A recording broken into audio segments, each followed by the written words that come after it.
Hello fellow thinkers and welcome to Things I Think. Today's topic is self-harm. This video is in no way, shape, or form promoting or saying that self-harm is a good thing. This video is simply explaining what self-harm is and why people do it and why it should not be such a harsh judge. According to statistics stated on healthyplace.com, each year 1 in 5 females and 1 in 7 males engage in self-harm. 90% of people who self-harm start self-harming in their pre-adolescent teenage years. Nearly 50% of the people who do self-harm have been sexually assaulted.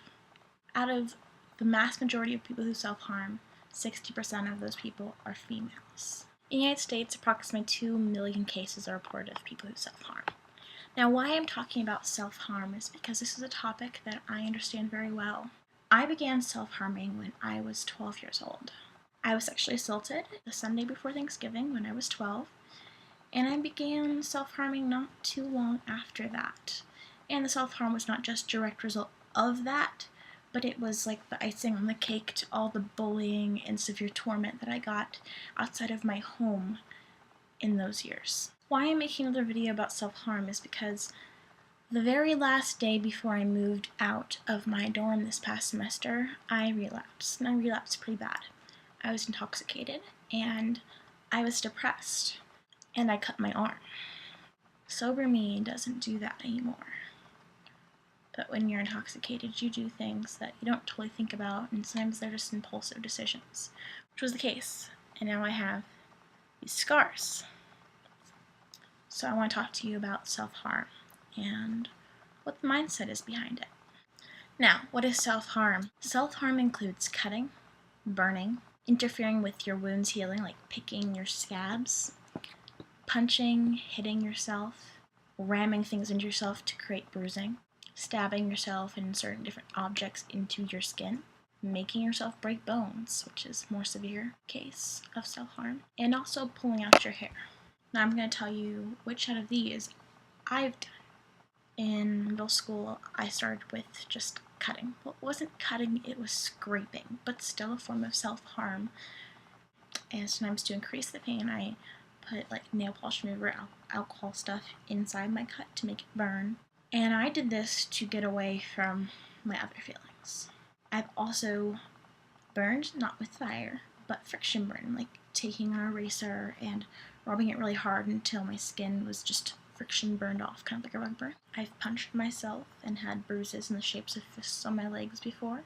And only once have I pulled some hair out from the back. A direct quote about self-harm from youthbeyondblue.com. Many young people describe self-harm as a way of coping with feeling numb or intense pain, distress, or unbearable negative feelings, thoughts, or memories. They're trying to change how they feel by replacing their emotional pain or pressure with physical pain. Experience a feeling in the face of numbness. Control your body and mind. Distract yourself from other problems. Express a feeling or needs, reenact a trauma or try to resolve it, create visible and notable wounds, and protect others from emotional pain. And a small group of people report feeling good and a rush of energy after self-harming. People aren't self-harming to get you to feel pity for them. They are not self-harming just so that you can be like, oh, why do you hurt yourself? That doesn't make any sense. You're hurting so you hurt yourself more. That's a little bit stupid if you ask me. No. And even if it is a cry for attention, maybe they need that attention. There's obviously something wrong going up here to make them think and feel the only escape from their mind is to physically harm themselves. The last time I self-harmed, my thoughts were I couldn't control what was going on, and I was desperate to control it because everything just seemed out of my capability of grasping. I was mad at everything, mad at the world. I was really upset, and I felt like I just couldn't control the situation, and I needed to take control in some way, shape, or form because my emotions are going crazy, and I was spiraling. So I hurt myself, and now I have these horrible, ugly scars. Self-harming is a way to numb yourself.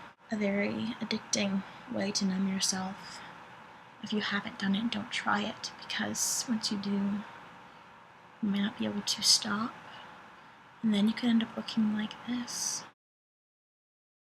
And I know people have scars all over their arms and stuff, and they used to cut, they don't cut anymore, and now they have to live with those scars. Beginning phase of self-harm, or trying to stop self-harm, is also snapping rubber bands against your arm so you're swollen.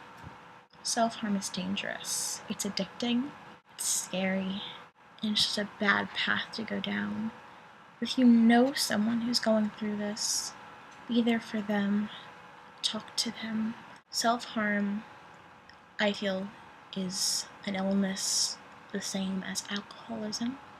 It is something that you can crave. You crave that numbness, and it's hard to resist. I hope my video has helped explain what self-harm is and why people do it and the mental thought process behind it. So maybe now you cannot judge so harshly and you could understand them a little bit better psychologically.